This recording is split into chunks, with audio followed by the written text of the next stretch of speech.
প্রেক্ষাগৃহে যখন দাপিয়ে চলছে শাকিব খান অভিনীত তাণ্ডব, তখনই অনলাইনে ছড়িয়ে পড়েছে ছবির পাইরেটেড এইচডি সংস্করণ। বডির ব্যাকটেরিয়া মারতে যেমন বডিতে ব্যাকটেরিয়া পুশ করতে হয়। বুধবার বিকেল থেকেই বিভিন্ন অনলাইন প্ল্যাটফর্মে পাওয়া যাচ্ছে সিনেমাটির সম্পূর্ণ কপি, যা নির্মাতাদের জন্য বড় ধরনের ধাক্কা।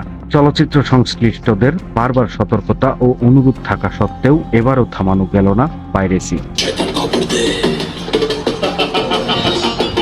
এই ঈদের অন্যতম আলোচিত ও সফল ছবি তাণ্ডব মুক্তির এক সপ্তাহ পার হওয়ার আগেই অবৈধভাবে ছড়িয়ে পড়ায় বিপাকে পড়েছেন তাণ্ডব প্রযোজক সংস্থা।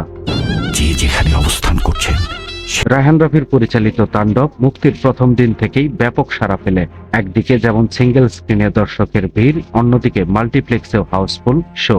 বাণিজ্যিক সিনেমার সব উপাদান থাকায় তাণ্ডব দ্রুতই দর্শকদের মন জয় করে নেয়। কিন্তু এর মাঝেই সামাজিক যোগাযোগ মাধ্যমে ছড়িয়ে পড়তে থাকে সিনেমার দৃশ্য। ফেসবুকের নানা গ্রুপ ও পেজে দেখা যায় পূর্ণদৈর্ঘ্য কিংবা অংশবিশেষ এইচডি ফুটেজ। ধারণা করা হচ্ছে দেশের বাইরে থেকে সিনেমাটি ফাঁস হয়েছে, কারণ সাম্প্রতিক সময়ে এটি বিদেশের প্রেক্ষাগৃহেও মুক্তি পেয়েছে। তাণ্ডব রায়হান রাফির পরিচালনায় সপ্তম চলচ্চিত্র, তবে শাকিব খানের সঙ্গে তার এটি দ্বিতীয় কাজ। এর আগে তাদের একসঙ্গে দেখা গিয়েছিল তুফানে, যা প্রশংসিত হয়েছিল সমালোচক থেকে দর্শক উভয়ের কাছে।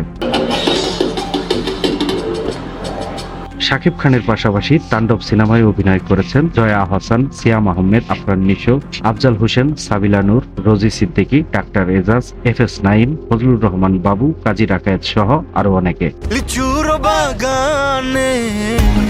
সময়ের কলম, নিউজ ডেস্ক।